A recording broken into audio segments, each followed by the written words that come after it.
School டேஸ்லேருந்து கொஞ்சம் துருன்னு இருப்பேன். ஸ்டேஜில் யாராவது பட்டிமன்றம் வச்சாங்க, டிபேட் வச்சாங்க, போய் பேசு அப்படின்னு சொன்னால் ஹெசிடேட் பண்ணவே மாட்டேன். தப்போ கரெக்டோ போய் பேசிடுவேன். அந்த மாதிரி அங்கே அன்னைக்கு எம்ஜிஎம் போயிட்டு இருக்கும் போது ஒரு டைரக்டர் பாஸ் பண்ணியிருக்காரு.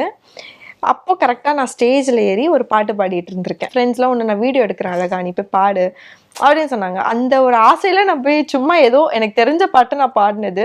ஏதோ சுகம் உள்ளூருதேனோ மனம் தள்ளாடுதே, ஏதோ சுகம் உள்ளூருதே ஏனோ மனம் தள்ளாடுதே, விரல்கள் தொடவா விருந்தை பெறவா மார்போடு கண்கள் மூடவா.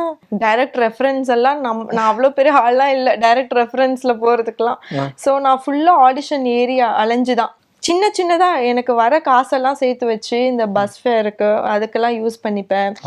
அப்புறம் ட்ரெயின்ல டிராவல் பண்ணியிருக்கேன் நிறைய. இப்போ ஆடிஷன் சொல்றாங்க அப்படின்னா எனக்கு மேக்கப் சென்ஸும் இல்லை, எனக்கு ட்ரெஸ்ஸிங் சென்ஸ் எதுவுமே தெரியாது எனக்கு. அந்த மாதிரி தைரியமா போய் ஆடிஷன் ஒன்னா அலைஞ்சு திரிஞ்சு நான் பண்ணும்போது தான் ஒரு ஆப்பர்ச்சுனிட்டிஸ் கிடைச்சது. First of all congratulation for your movie.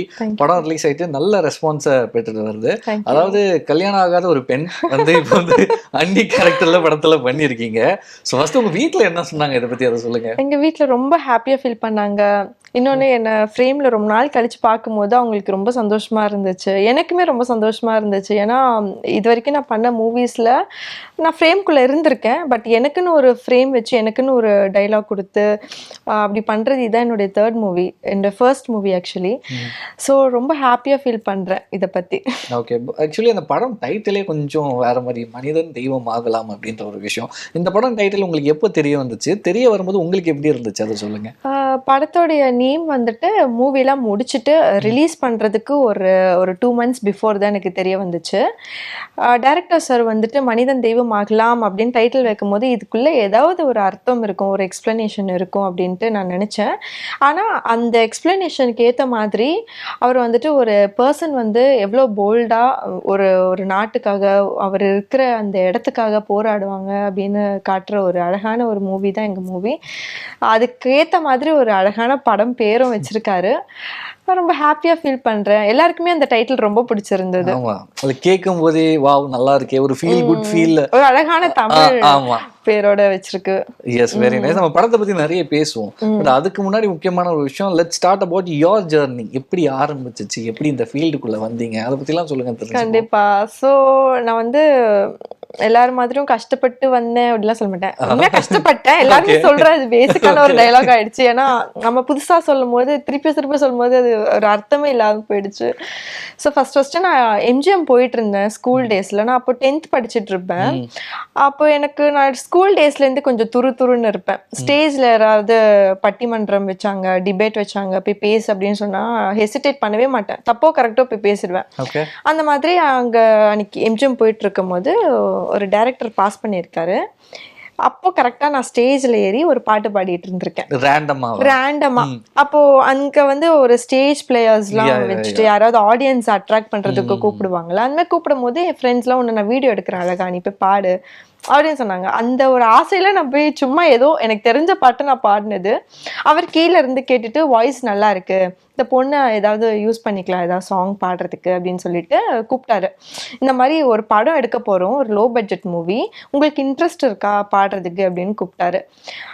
நான் வந்து ஓகே சொல்லிட்டு அந்த படத்துல போய் பாடினது என்னுடைய ஃபர்ஸ்ட் மூவி. ஸோ அழகாக பாடிட்டேன். அதுக்கப்புறம் தான் படிப்படியாக எனக்கு நான் ஆக்டிங்குள்ள என்னுடைய ஜேர்னி வந்து ஸ்டார்ட் ஆச்சு. அதாவது ஏதோ ஒரு இடத்துல போயிட்டு ரேண்டமாக பாட்டு பாட போய் அது ஒரு ஆப்பர்ச்சுனிட்டியாக கிரியேட் ஆகி அங்கிருந்து ஆக்டிங்குள்ளே வந்திருக்கேன் அப்படின்னு சொல்கிறீங்க. ஏன் நீங்கள் அன்னைக்கு பாடின பாட்டு இப்போ பாடக்கூடாது? அது ஒரு ரொமான்டிக்கான சாங். ஏன் ரொமான்டிக்லாம் நாங்கெல்லாம் கேட்கக்கூடாதா? இல்ல, கண்டிப்பா கேட்கலாம். சிங்கர்ஸ்னா எல்லா சாங்ஸும் பாடணும். பாதி ஜீவன் கொண்ட தேகம் வாழ்ந்து வந்ததோ, மீதி ஜீவன் உன்னை பார்த்த போது வந்ததோ, ஏதோ சுகம் உள்ளூருதே ஏனோ மனம் தள்ளாடுதேதோ சுகம் உள்ளூருதே ஏனோ மனம் தள்ளாடுதே விரல்கள் தொடவா விருந்தை பெறவா மார்போடு கண்கள் மூடவா மலரே மௌனமா மலர்கள் பேசுமா. நான் வேற ஒரு ஷூட் முடிச்சுட்டு வந்திருக்கேன், குரல் கெட்டு நல்லா போயிருக்கு. இருக்குங்க. அப்படி இருந்தாலும் இங்க பாருங்க, நீங்க வந்து சொல்றீங்க காலைல இருந்து ரொம்ப டயர்டா இருக்கேன் அப்படின்னு பேக் டு சொன்னாலுமே பேக் ஷூட் இருந்துச்சு காலைல. சிங்கர் இஸ் ஆல்வேஸ் சிங்கர் தாங்க. நீங்க என்ன டயர்டா இருந்தாலுமே அந்த குரல்ல இருந்து வரக்கூடிய பாடல் அந்த ஒரு ஸ்ருதி எதுவும் சொல்லுவாங்கல்ல, நல்லா இருந்துச்சு. சூப்பர். இப்போ தெரியுது எப்படி அவர் வந்து செலக்ட் பண்ணாரு அப்படின்ற ஒரு விஷயத்த. சரி, ஓகே. ஆரம்பத்துல வந்து நீங்க சிங்கிங் போயிருக்கீங்க, ஃபர்ஸ்ட் ஆப்பர்ச்சுனிட்டி சிங்கிங். அங்க இருந்து எப்ப ஆக்டிங்கா மாறிச்சு? நான் நிறைய வந்து மியூசிக் டைரக்டர்ஸ் ரீச் அவுட் பண்ணேன் நான் சிங்கிங்க்கு. எனக்கு ஏத்த ஒரு லைன் எனக்கு கிடைக்கல சிங்கிங் ரிலேட்டடா. ஓகே. அப்போ எனக்கு ஈஸியா எனக்கு கிடைச்சது வந்து ஆக்டிங். நீங்க பார்க்க அழகா இருக்கீங்க அப்படின்னு சொன்னா அழகாதான் இருக்கீங்க. நானும் நம்பினேன். இல்லைங்க, அழகாதான் இருக்கீங்க. என்னங்க So, குறை? அந்த மாதிரி சொல்லும் போது ஓகே, ஏதோ நம்ம கிட்ட ஏதோ ஒரு விஷயம் நோட்டீஸ் பண்ணியிருக்காங்க. ஸோ நம்ம அதில் ட்ரை பண்ணலான்னு சொல்லிட்டு ட்ரை பண்ணும்போது தான் பைரவா ஆப்பர்ச்சுனிட்டி எனக்கு கிடைச்சிது. ஸோ அந்த மூவி நடிச்சதுக்கு அப்புறம் எனக்கு ஆட்டோமேட்டிக்காக எனக்கு ஆக்டிங்குள்ள ஃபுல் ஃப்ளெஜ்டாக எனக்கு ஆசை வந்துருச்சு. ஆஹா.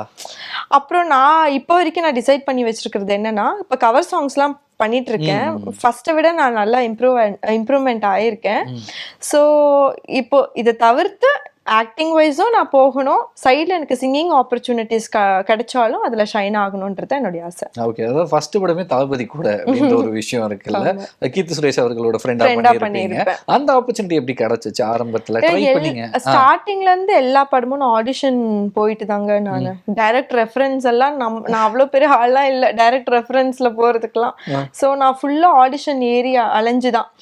இப்பயாச்சும் இன்ஸ்டாகிராம் ரொம்ப ட்ரெண்டிங்ல இருக்கு. நம்ம டைரக்டர்ஸ் கூட ஈஸியா நம்ம வந்து டெக்ஸ்ட் பண்ணா ரிப்ளை வருது. முன்னாடி காலத்துல இன்ஸ்டாகிராம் கிடையாது, ஃபேஸ்புக் மட்டும்தான். அதுலயுமே நிறைய பேர் ரிப்ளை பண்ண மாட்டாங்க. ஸோ ஆடிஷன் இங்க இருக்கு அங்க இருக்கு அப்படின்னா, நான் வந்து ஸ்கூல் டேஸ் அப்போ ஸ்கூல் காலேஜ்லாம் படிச்சுட்டு இருக்கும்போது காசும் இருக்காது கையில, வீட்டில் அலவும் பண்ண மாட்டாங்க. ஸோ அந்த மாதிரி சுச்சுவேஷன்ல ஆசை வேற வந்துருச்சு ஆக்டிங்ல சிங்கிங்ல. அப்ப என்ன பண்றது, சின்னதா எனக்கு வர காசெல்லாம் சேர்த்து வச்சு இந்த பஸ் ஃபேருக்கு அதுக்கெல்லாம் யூஸ் பண்ணிப்பேன்.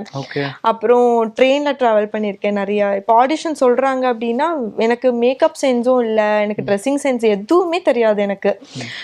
நான் எப்படி இருக்கணும் அப்படிதான் நான் ஆடிஷனுக்கும் போயிருக்கேன். என்னோட ஸ்கில் செட் மட்டும்தான் நான் ட்ரஸ்ட் பண்ணியிருக்கேன் முதல்ல இருந்தே.